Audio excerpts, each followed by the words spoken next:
नमस्कार, मैं हूँ राजीव और मेरे साथ जुड़े हैं ओसी नेटवर्क के संपादक ओंकार चौधरी जी और इसके साथ ही हमारे नमस्ते। साथ अब जोड़ने जा रहे हैं गुरमिंदर सिंह समाज जी, राजा गुरमिंदर समाज, जो कि एडिटर इन चीफ हैं पंजाब नामा के।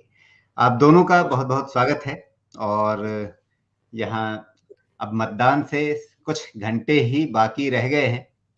कल सुबह-सुबह ही मतदान शुरू होना है, तो वहाँ किस तरह का रुझान रहेगा अ, शायद हम सीटों के बारे में बहुत आकलन ना कर पाएँ, मतदान से चंद घंटे बाकी रहते हुए शायद उतना उपयुक्त नहीं रहेगा। लेकिन इस समय कुल मिलाकर के समीकरण क्या बने हैं, किस तरह की चीज़ें स्थितियाँ बन रही हैं, इसकी ज़रूर हम बात करेंगे।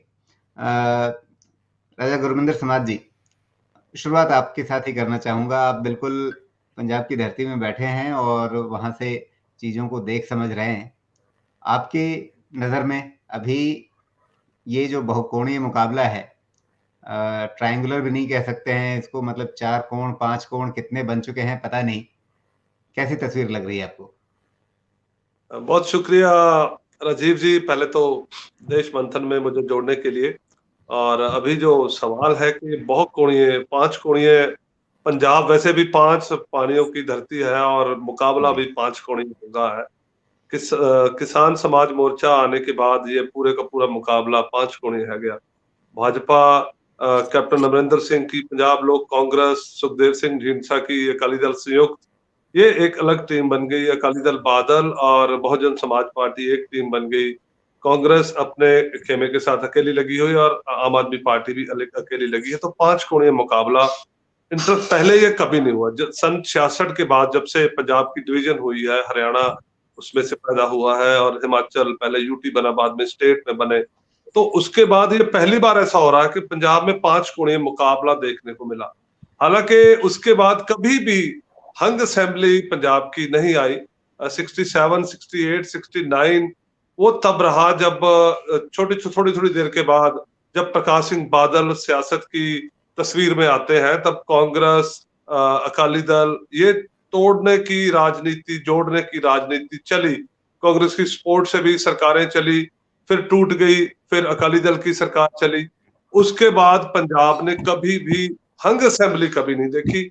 ये पहली बार ऐसी आशाएं या कह लिए कि तस्वीर नजर आ रही है कि हंग असेंबली होने के आशंका बहुत जताई जा रही है। उसका सबसे बड़ा कारण जो है, कांग्रेस के पिछले 5 साल एंटी इनकम्बेंसी इस स्तर की है, मतलब लोगों में एक तो रुसवाई होती है, एक गुस्सा होता है। गुस्सा भरा पड़ा है क्योंकि कांग्रेस कोई भी काम करने के काबिल तो थी लेकिन वो कर नहीं सकी या जानबूझ के नहीं किया। और कैप्टन अमरिंदर सिंह के 4.5 साल ऐसे गुजरे जैसे हम अंग्रेजों के जमाने के राजाओं की कथाएं सुनते हैं कि जो राज करते थे वो अंग्रेज अफसर करते थे और महाराजा लोग अपने जुए और अयाशी और नाच गाने में मस्त रहते थे। वो हालात इस तरह के 4.5 साल पंजाब ने देखे हैं। और इसी दौरान जब कैप्टन अमरिंदर सिंह को रातों रात उतारा जाता है गद्दी से और उसके बाद उनका इस्तीफा मैडम सोनिया गांधी को जाता है, तो उसके एक सफे में उन्होंने बहुत साफ साफ एक सतर लिखी है जिसमें उन्होंने मेंशन किया है कि मेरे मंत्रिमंडल में 4 से 6 मंत्री ऐसे थे जो माफिया के साथ सीधे सीधे जुड़े हुए। देखिए, मुख्यमंत्री एक अपने पार्टी सुप्रीमो को अपना इस्तीफा भेज रहे हैं और उसमें ये बात मेंशन हो रही है और वो कह रहे हैं कि मैं चाह के भी उनके खिलाफ कोई एक्शन नहीं ले सका। और वही इंसान बाद में भाजपा के साथ मिल जाते हैं और इसी सपने के साथ कि अगर शायद भाजपा के साथ जोड़ तोड़ के साथ सरकार बन गई तो भाजपा उनको फिर मुख्यमंत्री की गद्दी पे आसीन करेगी, जो जी। कि एक तीनों उसके तो सपने, बड़े सपने। ये तो रही बात कांग्रेस की। दूसरी तरफ जो मुकाबले में खड़े हैं, अकाली दल, उनसे भी जनता बहुत गुस्सा थी, तभी पिछली बार उनको हटा दिया था। और आम आदमी पार्टी, पिछली बार के लिए कहा जाता है कि सत्ता उनके हाथ में आते-आते रह गई क्योंकि लोग डर गए कि भई ये तो ऐसे-ऐसे लोगों से मिल रहे हैं कि भई उनसे डर लगता है। तो फिर मतलब पंजाब की जनता के सामने आज विकल्प क्या है? सर, आपकी बिल्कुल बात सही है कि श्रोमणी अकाली दल, बादल और बहुजन समाज पार्टी आपस में मिल तो गए हैं, लेकिन जो किसान मोर्चे के दौरान जो कांग्रेस एक्ट आए थे, केंद्र सरकार लेके आई थी किसानों के फायदे के लिए, लेकिन बाद में उनको वापस लेने पड़े क्योंकि किसान को ये लगा कि ये उनके फायदे के लिए नहीं है। तो उसमें अकाली दल की जो शमूलियत रही है, चाहे बाद में मैडम सिमर जो बादल ने इस्तीफा दे दिया, लेकिन लोग ये मानते हैं कि वो भाजपा के साथ पूरे हाथ में हाथ मिलाए हुए किसानों के खिलाफ खड़ी थी। और जो बरगाड़ी मोर्चा हुआ, गुरु ग्रंथ साहब की अवमानना हुई, सिरसा कांड हुआ, कोटकपूरा बहबल गला गोली कांड, इन चीजों को लोग अभी भूले नहीं है क्योंकि पिछले 2017 के चुनाव में ये सबसे बड़ा मुद्दा था कि ड्रग्स का माफिया जो पंजाब में पनपा हुआ है उसको खत्म करने के अलावा जो दोषी थे गुरु ग्रंथ साहब की सैक्रिलेज के लिए, पवित्र गीता की सैक्रिलेज के लिए, बाइबल और कुरान की सैक्रिलेज के लिए, उनको सजा देनी मतलब सरकार ये निश्चित करेगी कि उन दोषियों को सजा दे, लेकिन वो पास में भी नहीं पहुंच सके। तो उस चक्कर में अकाली दल के अभी भी लोग वो अपनी वही जो उनकी पुरानी टैली है 20-22 के आसपास 18 कि वही बना के रह जाए, वो बहुत बड़ी बात होगी। अब रही बात जो आपने सवाल किया है आम आदमी पार्टी का, आम आदमी पार्टी 2017 में भी यही लग रहा था कि वो बहुत ज्यादा बड़ी पार्टी है और एक बहुत बड़ा बदल लेके आ रही है। राजीव भाई, आपका और आप दोनों का मेरे से बहुत ज्यादा तजुर्बा है, मैं तो आपके बच्चों के हिसाब से हूं, लेकिन आपने देखा होगा कि राजनीति में जो ढोल नगाड़े बजते थे, पहले भीड़ होती थी, लोगों को लगने लग जाता था कि यार ये तो चुनाव बड़े स्तर पे बड़े फर्क के साथ जीतेगा। और अब वही चीज सोशल मीडिया पे आ, सोशल मीडिया का जो कॉन्सेप्ट है, अगर मैं गलत नहीं कह रहा तो वो हिंदुस्तान को आम आदमी पार्टी ने दिया है। अन्ना हजारे मूवमेंट के बाद जब ये पॉलिटिक्स में आए हैं तो वो जो वाटर आर्मी थी चाइना वाली, उसका कॉन्सेप्ट यही लेके आए थे उठा के। तो आज भी ये उसमें बहुत बड़े प्लेयर हैं क्योंकि हम लोग देख चुके हैं कि भाजपा को भी दिल्ली चुनाव में इन्होंने किस तरह झकानी दी थी। सोशल मीडिया के ऊपर ये बहुत स्ट्रांग है और उसी को हम पूरी दुनिया में बैठ के देख रहे हैं। तो ये लगता है कि आम आदमी पार्टी धरातल के ऊपर बहुत बड़े कद, मतलब बहुत बड़े कद के साथ खड़ी है, लेकिन ऐसा बिल्कुल भी नहीं है। इसमें भी कोई शक नहीं है कि जो खालिस्तानियों के साथ इनकी बातें उठी थी, उनके घर में रहना, फिर कुछ ऐसे अखंड कीर्तनी जथा एक ऐसा है थोड़ा एंटी नेशनल कह ले, थोड़ा रेडिकल तो कह ही सकते हैं, उनके साथ खाना खाना, और वो आज भी इंक्वायरीज पेंडिंग है, वो कभी भी फैसले पे नहीं पहुंच सका, केजरीवाल वहां भी बैठे थे। तो वो चीजों को लेके जो एक हमारी सिख समुदाय हो, हिंदू समुदाय हो या इस्लाम समुदाय हो, इस भाईचारे में हर तरह के लोग होते हैं, लेकिन ज्यादातर लोग शांति प्रिय होते हैं। तो जो शांति प्रिय लोग हैं और बॉर्डर स्टेट में रह रहे हैं, क्योंकि पाकिस्तान के साथ पंजाब सटा हुआ है, तो वो कभी नहीं चाहेंगे कि ऐसे लोगों को सत्ता में लेके आया जाए जो उग्रवाद की नीति को समर्थन देते हैं, जो रेडिकल थॉट को सपोर्ट करते हैं। तो उस चक्कर में केजरीवाल को मुंह की खानी पड़ी थी। और उसमें एक बहुत बड़ा कारण ये भी था कि मौड़ मंडी में एक बम धमाका हो गया था, जिसका बाद में इंक्वायरी हुई, डेरा सिरसा के साथ भी उसका रिलेशन मिला। डेरा सिरसा की वर्कशॉप में वो कार सारी बनी थी जिसमें वो कुकर बम फटा था। तो वो चीजें सारी चलती रही कि उसमें कैसे ना कैसे पॉलिटिकल हाथ था। तो आज भी मैं अब की बात पे आता हूं कि आज भी जो आम आदमी पार्टी का हाथ है, वो लग रहा है कि बहुत बड़ी पार्टी बहुत बड़े स्तर पे आगे है, लेकिन इनका जो नतीजा आएगा आप हैरान होंगे कि हम वाकई सही बात है कि नतीजे का आंकलन तो नहीं कर रहे हैं, लेकिन जो धरातल के ऊपर है कि भीड़ जितने भगवंत मान को देखने के लिए उमड़ती है। कल की बात कर लीजिए, कल मैं संगरूर में था तो भगवंत मान आए हुए थे, उनको देखने के लिए हजारों लोग, हजारों की संख्या में भीड़ थी।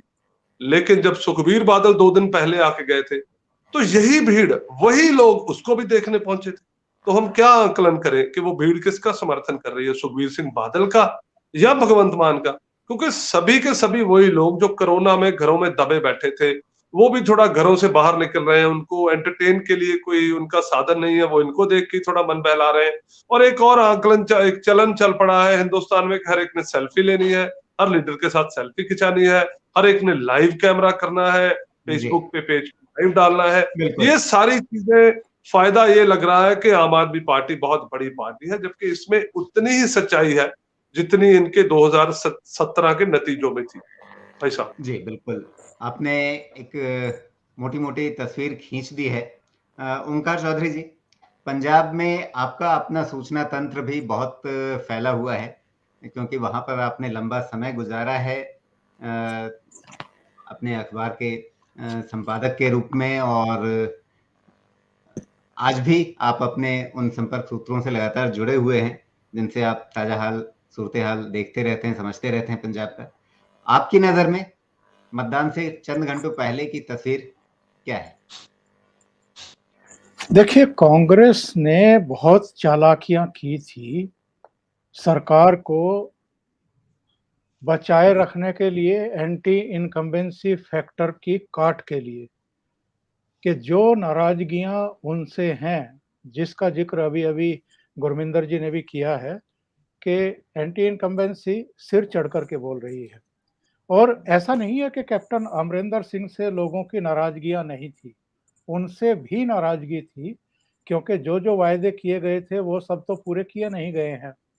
लेकिन उनको जिस तरीके से हटा करके एक पूरी जट जट सिख कम्युनिटी को नाराज किया, एक बहुत मतलब आप आपके लाख मनभेद हो सकते हैं, मतभेद हो सकते हैं, उनसे नाराजगियां हो सकती हैं, लेकिन जिस तरह का उनका बैकग्राउंड है, जिस तरह की उनकी राष्ट्रवादी एक छवि है, और राष्ट्र के प्रति उनकी जो सेवाएं हैं, पंजाब के प्रति भी जो सेवाएं हैं, और जिस उम्र में वो हैं जब उनको अपमानित किया गया, उसको लेकर के जो संदेश और संकेत गए हैं वहाँ की जट सिख कम्युनिटी में, वो कोई अच्छे नहीं गए हैं, बल्कि बहुत खराब गए हैं।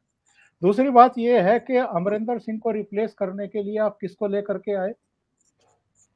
एक ऐसे आदमी को ले आए जो अपने प्रति ही सीरियस नहीं है, पार्टी के प्रति तो आप छोड़ दीजिए। और क्या क्या उन्होंने दावे किए थे, मतलब उन्होंने कहा था कि साहब अगर मुझे पावर दी जाती है तो 70 सीटें कहीं नहीं गई। फिर कहने लगे कि अगर मुझे सीएम चेहरा बनाया जाता है तो 60 सीटें कहीं नहीं गई।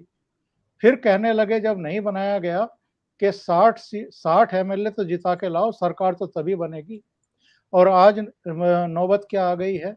आज स्थिति ये है, आज सुबह मेरी अमृतसर में बात हो रही थी, वो जो बताने वाले हैं वो गलत भी हो सकते हैं, लेकिन चूंकि अमृतसर के हैं और बिल्कुल बगल वाली सीट अमृतसर ईस्ट उनकी है, उनका कहना था कि इस समय मुकाबला 40-60 का आ गया है, यानी 40% नवजोत सिंह सिद्धू और 60% विक्रमजीत सिंह मजीठिया।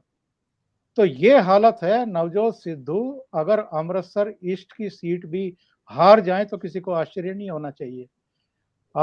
जो जो पार्टी 38.5% वोट लेकर के 77 सीटें लेकर के आई थी पंजाब में, वो अगर आज 20-22 सीटों पर, 25 सीटों पर अटक करके रह गई है, तो आप अंदाजा लगाइए कि कितनी स्ट्रॉन्ग एंटी लेकिन ओंकार इनकम्बेंसी जी, है। ये नवजोत सिंह सिद्धू का आपने जिक्र किया, वो है कहाँ? सोशल मीडिया पे बहुत फैल रहा है कि वो तो प्रचार से बाहर हो गए हैं, कहीं नजर नहीं आ रहे। सच है क्या ऐसा? नहीं, डोर टू डोर जा रहे हैं, वो भी, उनकी पत्नी भी, उनकी बेटी भी, और अपनी हाजिरी लगाने के लिए चीफ मिनिस्टर भी हो आए, परसों शायद गए थे वहां पर। बस इतना ही है, बाकी तो कोई उनकी मदद के लिए, बिट्टू गए थे बीच में, तो बाकी तो और किसी का नाम सुनने में आया नहीं है।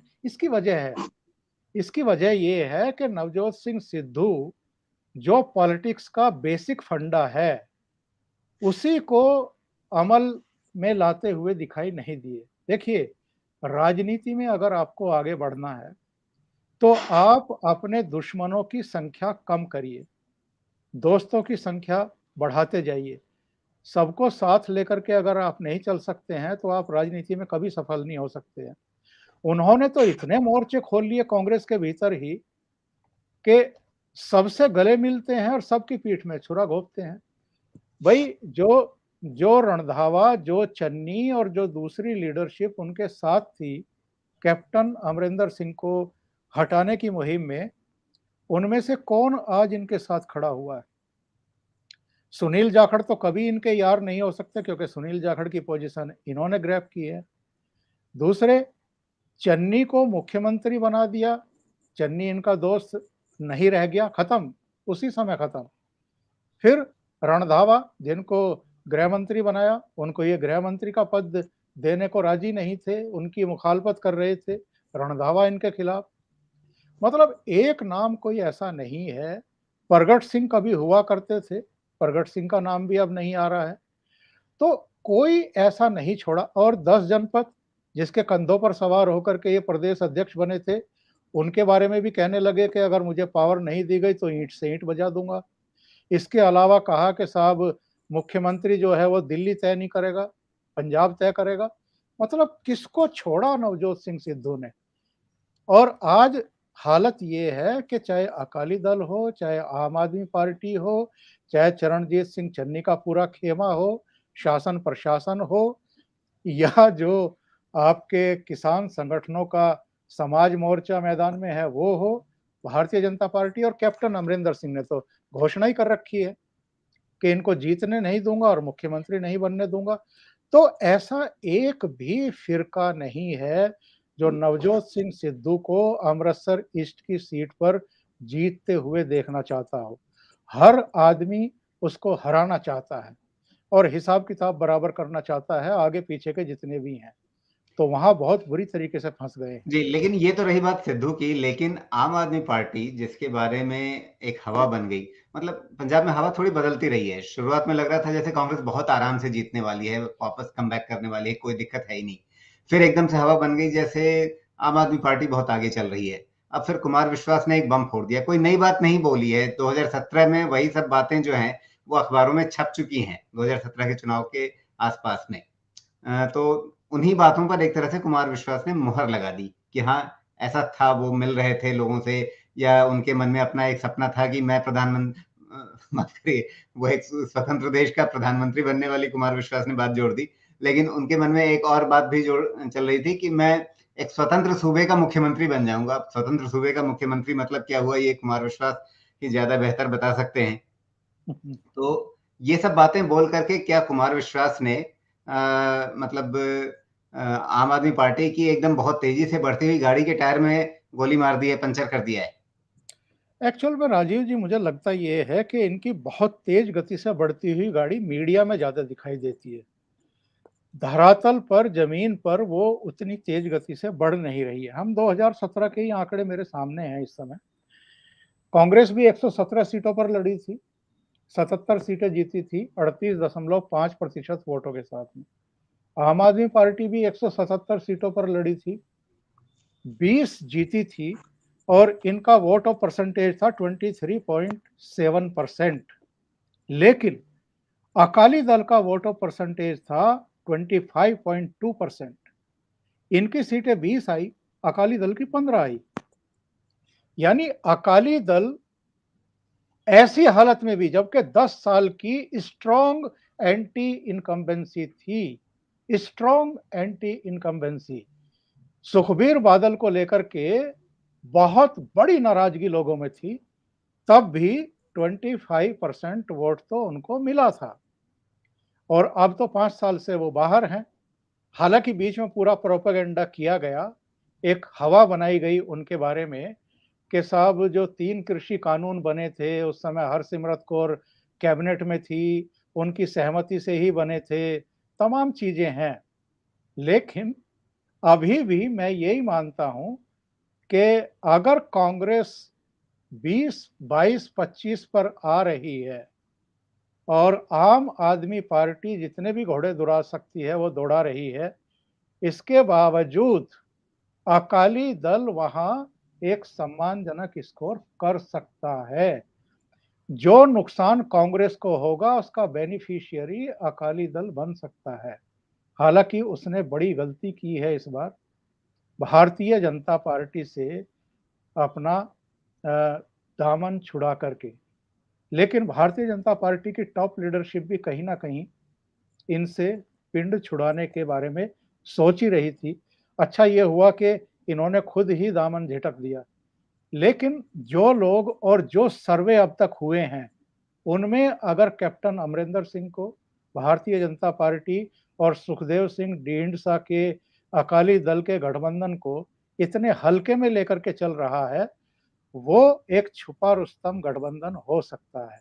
और जो सूचनाएं मेरी आ रही हैं, शहरों में भारतीय जनता पार्टी को वोट मिलने जा रहे हैं जी। कैप्टन अमरिंदर सिंह को और अकाली दल ढींढसा को ग्रामीण क्षेत्रों में भी वोट मिलेंगे। तो कहीं कहीं ये जो गठबंधन है ये खेल करेगा। मैं ये नहीं कह रहा कि बहुत सम्मानजनक स्थिति पहुंच जाएगी इनकी, लेकिन ये खेल करेगा और किसी ना किसी का खेल बिगाड़ेगा। वो अरविंद केजरीवाल भी हो सकते हैं। जी, गुरमिंदर समाज जी, पिछली बार कहा जाता है कि अकाली दल और भाजपा ने स्ट्रेटेजिक वोट ट्रांसफर करके आम आदमी पार्टी का खेल बिगाड़ा था। ये बात कितनी सही रही है? क्योंकि कुछ समय पहले नरेश गुजराल अकाली दल से, उन्होंने भाजपा पे आरोप लगाया था कि भाजपा वालों ने स्ट्रेटेजिक वोट ट्रांसफर करा दिए थे, मतलब हमें मिलने चाहिए थे उनके वोट, हमें नहीं मिले, और उन्होंने वोट ट्रांसफर करा दिए कांग्रेस को, जिससे आम आदमी पार्टी हारी। राघव चड्ढा ने कुछ समय पहले आरोप लगाया कि अकाली और भाजपा दोनों ने आम आदमी पार्टी को हराने के लिए अपने वोट ट्रांसफर करवाए थे। अब इस बार कौन किसका खेल बिगाड़ने जा रहा है? सर, जब एक बार वो कहते हैं ना कि जब एक बार रास्ता बन गया तो गुजरने वाले बहुत आ जाते हैं उसमें। तो ये एक पंजाब में क्रॉस वोटिंग वाला मामला इस बार भी पॉसिबिलिटी, उसको हम नकार नहीं सकते हैं। और जहां तक ओंकार जी ने बात कही है कि वो जो भाजपा को शहरी जो मतदान मिल रहा है ना, वो अपने आप में एक बहुत बड़ी बात है, जिससे भाजपा की परसेंटेज तो बढ़ेगी। हाँ, ये बात नहीं कही जा सकती कि उनको सीटें कितनी आएंगी, आएंगी भी, मतलब जो पहले उनका कुछ है 5-7, 10 तक जा सकते हैं। अगर कैप्टन ढींढसा मिलके 15 और भाजपा मिलके 15-16 सीटों तक भी पहुंच गए, बहुत बड़ा आंकड़ा होने वाला है ये, और वाकई बहुत चेंज कर सकता है। लेकिन अभी जो मतलब आपसे जुड़ने से पहले मेरी बात हो रही थी अपने कुछ पत्रकार मित्रों से, तो डेरा सिरसा की तरफ से भी कल के लिए हुक्म आ चुका है। तो फूल के लिए उनको बोला गया कि फूल सूंघिए, फूल दीजिए, फूल लीजिए। लेकिन ग्रामीण इलाकों में अकाली दल को भी सपोर्ट कर रहे हैं वो। तो ये एक जो नया ट्रेंड आया, इसके साथ निश्चित तौर पे आम आदमी पार्टी की जो टैली आनी है या जो उसको वोट परसेंटेज था वो कम होगा। क्योंकि सिरसा वोट मैं नहीं कह सकता कि जो वो वाजपेयी साहब के समय स्ट्रांग थे, वो इतने उतने स्ट्रांग अब नहीं है। लेकिन फिर भी 20 सीटों के आसपास तो वो अपना आंकड़ा बदल सकते हैं। और दूसरी जो क्रॉस वोटिंग की आप बात कर रहे हैं, राघव चड्ढा ने जो बात कही है, इस बार भी कहीं ना कहीं ये बात आप मान के चलिए कि भाजपा से बाहर आज भी अकाली दल नहीं है, हो ही नहीं सकता, कभी भी नहीं हो सकता। आज भी वो आवाज देंगे तो वो हाथ जोड़ के बाहर खड़े हो जाएंगे, आके मालिक हुक्म कीजिए, जैसा हो कहेंगे वैसा होगा। अकाली दल की स्थिति कभी भी नहीं है, क्योंकि जो ईडी वाले शेर हैं उनको पता है कि वो कौन से दरवाजे से घुसना है और क्या कहाँ पड़ा है, तो वो कुछ छुपा नहीं है। जैसे हमने अभी देखा परसों पीएम निवास के ऊपर जितने भी संत समाज के लोग आए थे, वो कैसे प्रधानमंत्री के साथ मिल रहे थे, खुश हो रहे थे। हालांकि ये लोग बहुत पुराने संघ के साथ जुड़े हुए, और ये सारे के सारे बाहर के पैसे के ऊपर डिपेंडेंट है। सो हमें पता है कि मनी लॉन्ड्रिंग किसी भी आप बड़े बिजनेसमैन को और सेंट को जब मर्जी अटका लीजिए, क्योंकि इनका डोनेशन बाहर से ही आ रहा है। एनआरआई डोनेशन कैसे भेजता है वो मैं अपना पता ही है आप लोगों को। सो ये जो क्रॉस वोटिंग का सिलसिला है जो इस बार होगा ही होगा, इसके बिना नतीजे नहीं आएंगे, ये तो बात तय है। कैसे रहेगा ये पैटर्न तो बाद में सामने आएगा। जी, लेकिन गुरमिंदर समाज जी, जिस तरह से कुमार विश्वास ने इल्जाम लगाए और उसके बाद फिर प्रधानमंत्री मोदी ने अपनी अबोहर रैली में उस चीज को एकदम जोर शोर से उठाया, और उसके बाद चन्नी ने एक चिट्ठी लिख दी, सरकारी चिट्ठी लिख दी गृह मंत्री अमित शाह को, और अमित शाह ने तुरंत उसका जवाब भी दे दिया कि हाँ, ये बड़ी खतरनाक चीज है, हम इसकी जांच कराएंगे पूरी चीज। मतलब ये ऐसा नहीं है कि सिर्फ चुनाव तक रहेगा, चुनाव के बाद भी ये चक्कर चलेगा। तो ये सब बातें मतदान से ठीक पहले, वोटिंग से ठीक पहले कितना असर डालने वाली है? सर देखिए, मैं अगर बोलूं कि कुमार विश्वास जी के जो मीडिया में बातें हुई थी उससे लोगों का ध्यान तो गया है। फैसला ले पाएंगे या नहीं ले पाएंगे इस पे मैं कभी नहीं जाऊंगा, लेकिन ध्यान गया है लेकिन उनके ध्यान का आकर्षण और ज्यादा बढ़ गया जब मुख्यमंत्री ने चिट्ठी लिखी और अमित शाह जी ने 20 मिनट भी नहीं लगाए उसके जवाब देने में। जैसे कई तो ऐसे भी बोलते हैं कि अमित शाह जी की चिट्ठी पहले लिखी हुई थी, चन्नी से बाद में मांगी गई है चिट्ठी के, यार भेज दो, नंबर भरने हैं। तो कुछ ऐसा भी हुआ है, लेकिन उसका देखिए पंजाब के लोगों का जो आतंकवाद है, ओंकार सर ने तो बहुत पास से देखा है कि कौन सा घर है जहां से लाश शमशान में नहीं गई। तो आतंकवाद का सामना दोबारा करने में ये जो पंजाब की हिम्मत नहीं। ये जो गृह मंत्री की चिट्ठी है, इसमें डेट बाद में डाली गई है, तो हाँ गुरमीत जी सर। जो कह रहे हैं वो उसमें सच्चाई भी हो सकती है। जो 18 तारीख है वो हाथ से भरी गई है और हाँ 18 जी। को ही लेटर मंगवाया गया था। ये चन्नी साहब का लेटर जो है 18 का ही है और 18 को तुरंत ही अमित शाह ने चिट्ठी भेज दी उनको। और जिस चिट्ठी का जिक्र मुख्यमंत्री चन्नी ने किया है कि वो एसएफजे की चिट्ठी मिली है, गुरपतवंत सिंह पन्नू ये बोल रहा है कि आम आदमी पार्टी को हम सपोर्ट 17 में भी किया था, अभी भी कर रहे हैं, उसका कोई प्रॉपर प्रूफ नहीं मिल रहा। और उन्होंने तो एसएफजे तो मना भी कर दिया है कि ये हमने ऐसी कोई चिट्ठी नहीं लिखी है, ये जो बातें हवा में हो रही हैं ये बोगस हो रही है, हमने कोई चिट्ठी ऐसी लिखी नहीं है। लेकिन आपकी बात राजीव भाई के आतंकवाद के नाम से डर किसको नहीं लगता, खास करके जब पाकिस्तान बिल्कुल पास में दीवार के उस पार बैठा हो और पंजाब का 2/3 हिस्सा जो है अभी भी 50 किलोमीटर बीएसएफ आने के बाद उसके अंडर आ गया है। तो आप देखिए ना कि पंजाब तो पूरा छावनी बना हुआ है। और जो अफगानिस्तान में जैसे अभी परसों उन्होंने पाकिस्तानी रेंजर्स को मारा है तालिबान ने, उनको हम डिनाई नहीं कर सकते। और बलोचिस्तान में पाकिस्तानी फौज है, वो भी बुरी तरह से मतलब डिफेंड कर रही है अपने आप को, वो आगे नहीं बढ़ पा रही है। तो कोई बड़ी बात नहीं है कि तालिबान और जो एलीट उनका एलीट आर्मी बनाई है तालिबान ने, उसका नाम पता चला है कि पानीपत रखा गया है। तो अफगानिस्तान आज भी वो पानीपत की लड़ाइयों को नहीं भुला है और पता चल रहा है कि वो हिंदुस्तान को ही टारगेट कर रहा है। तो उनके आने का रास्ता पाकिस्तान से होके पंजाब ही होगा। तो पंजाब जंग का मैदान ना बने, और लोगों को ऐसी खबरें रोज सुनने को मिलती है तो डर लगता है, आतंकवाद से, अलगाववाद से और पड़ोसी मुल्कों से डर लगता है। तो केजरीवाल का उस सिलसिले में नाम आ जाना अपने आप में बड़ा सवालिया निशान है। राजीव भाई। जी जी, ओंकार जी, आपके हिसाब से इन बातों का उछलना हालांकि कोई नई बात नहीं है, क्योंकि यही सारी बातें 2017 में उछली थी, जिसके बाद आम आदमी पार्टी को अंतिम समय में बड़ा नुकसान हुआ था पंजाब में।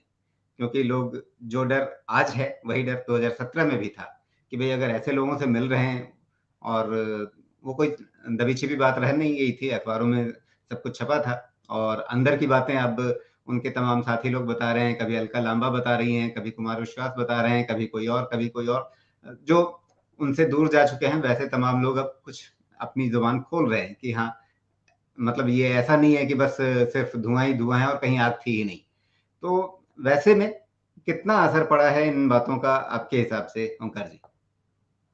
वही बात जो नवजोत सिंह सिद्धू के बारे में मैंने कही थी, वही अरविंद केजरीवाल के बारे में भी डिटो है कि आप राजनीति में कितने लोगों को दुश्मन बना के रखते हैं और कितने लोगों को अपना मित्र बना के रखते हैं।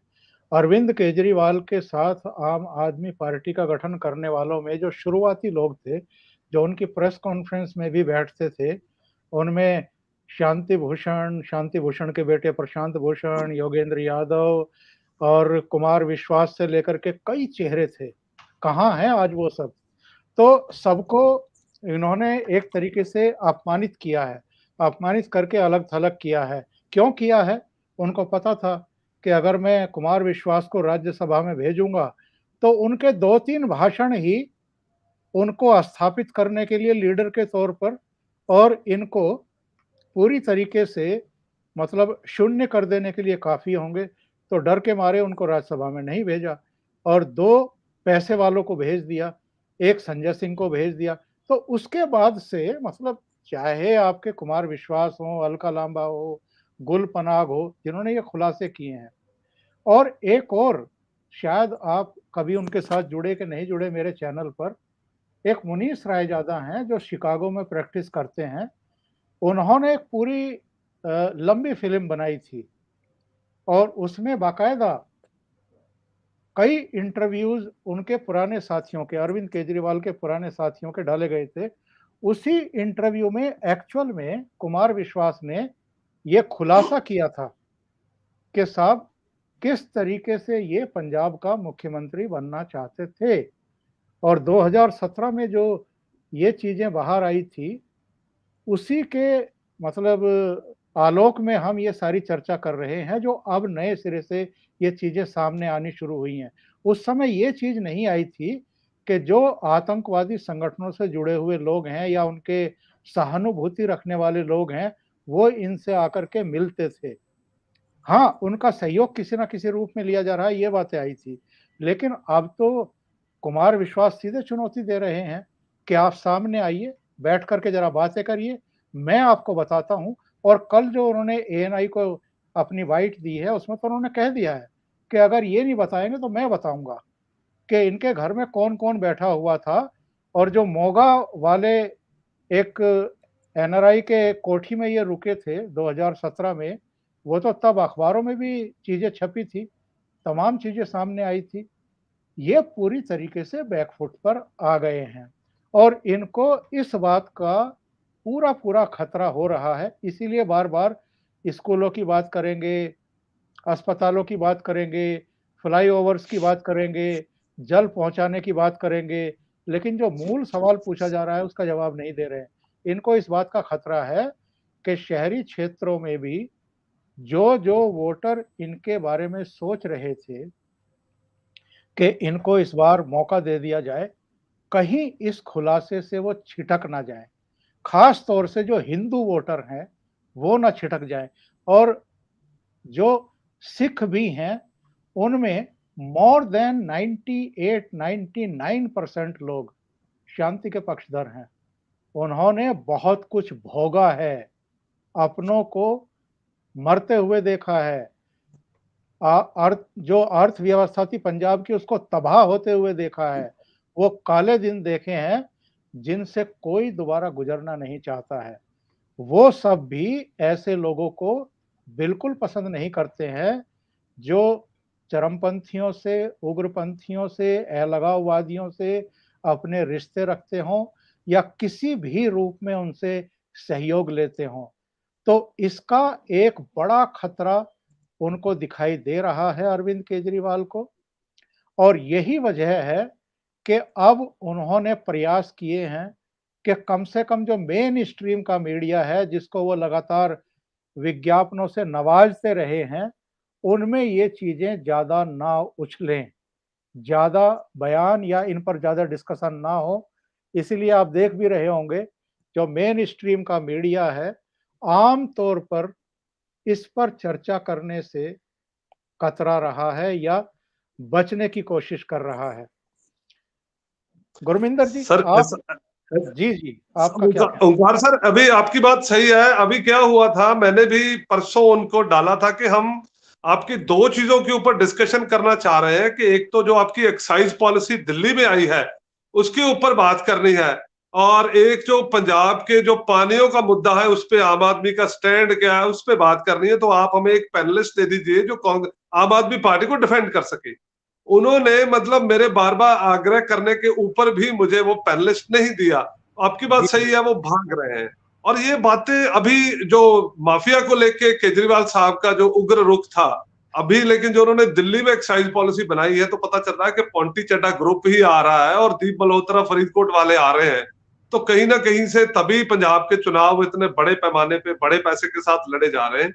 और दूसरी, भगवंत मान को हराने की भी तैयारी हो रही है। जैसे नवजोत सिंह सिद्धू को अमृतसर में राजनीतिक तौर पे मारने की चल रही है चेष्टा, वैसी चेष्टा भगवंत मान को आम आदमी पार्टी भी लगी हुई कि किसी तरीके से दूरी में ही धर दिया जाए उसको, ताकि अरविंद केजरीवाल का या उसके बहुत किसी प्रियजन का ये रास्ता बन सके मुख्यमंत्री की कुर्सी की। अगर आम आदमी पार्टी की सरकार बनती है तो आम आदमी पार्टी बहुत बड़े बड़े सवालों के घेरे में आ चुकी है।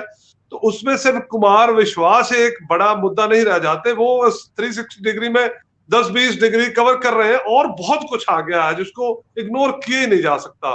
राजीव भाई जी, ओंकार जी, आप जो बातें कर रहे थे उसके संदर्भ में मैं देख रहा था कि 31 जनवरी 2017 की खबर छपी हुई है, एक बड़े चैनल की वेबसाइट है, उस वेबसाइट पर है 2017 31 जनवरी। उसमें यह है कि Kejriwal spends night at Khalistani terrorist house in Moga, kicks up road.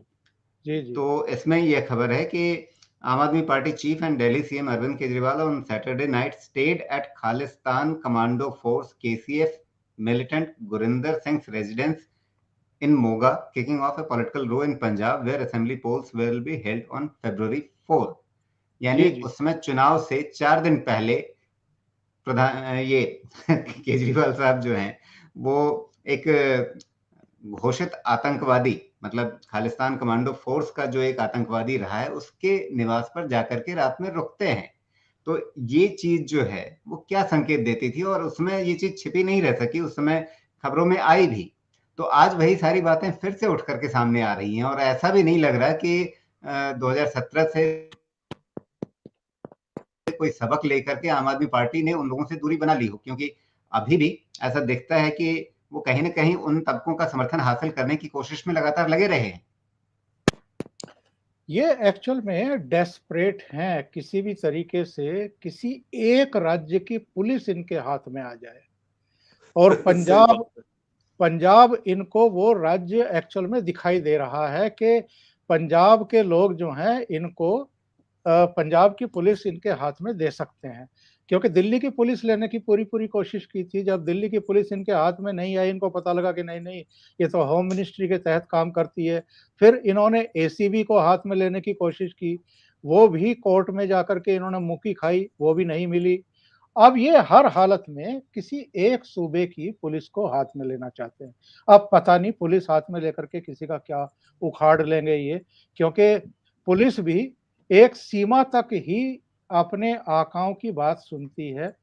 जहां उसे ये लगता है कि अदालतों की फटकार उसको लग सकती है या उनको पनिश भी किया जा सकता है अगर कुछ ऐसा आपने अनड्यू कर दिया किसी को ओबलाइज करने के लिए, तो पुलिस से भी आप क्या करेंगे। लेकिन हालात ये हैं आज की तारीख में राजीव जी कि पंजाब, जैसे इन्होंने 2017 के चुनाव परिणाम आने से पहले एक पूरा लंबा चौड़ा टेंट लगवा लिया था, लड्डू बनाने के आदेश दे दिए थे, कुर्सियां लगवा दी थी, दिल्ली में पूरी सरगर्मियां थी कि भाई अब तो हमारी पंजाब में सरकार आ रही है। जैसे ही चुनाव की घोषणा, मतलब नतीजों की घोषणा होनी शुरू होगी, वैसे ही लड्डू और ढोल और तमाम चीजें जो है वो लड्डू बंटवा करके ढोल बजवाना शुरू कर देंगे, जश्न मनाएंगे पंडाल में। लेकिन जैसे जैसे वो ईवीएम ने जो है नतीजे उगलने शुरू किए, पता लगा कि इनके जो ख्वाब थे उन पर तो तुषारापात हो चुका है, और ये 20 सीटों पर सिमट करके रह गए थे।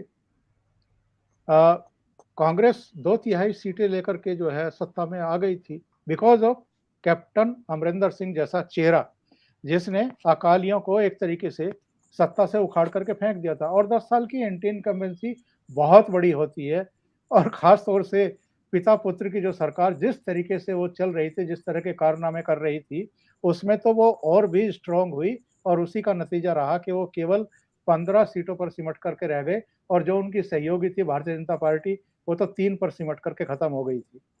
तो इस बार भी कहीं ऐसा ही ना हो जाए आम आदमी पार्टी के साथ, इसकी पूरी आशंका इस समय दिखाई दे रही है। और मुझे तो लगता है कि हंग असेंबली आने वाली है पंजाब में, किसी पार्टी को बहुमत नहीं मिलने जा रहा है इस बार। कांग्रेस नीचे आएगी, कितना नीचे जाएगी पता नहीं। जो सर्वे दिखा रहे थे, इस तरह के सर्वे पहले भी कांग्रेस को बड़ा मदद करते रहे हैं, लेकिन इस चुनाव में कर पाएंगे कि नहीं कर पाएंगे कह नहीं सकता हूं।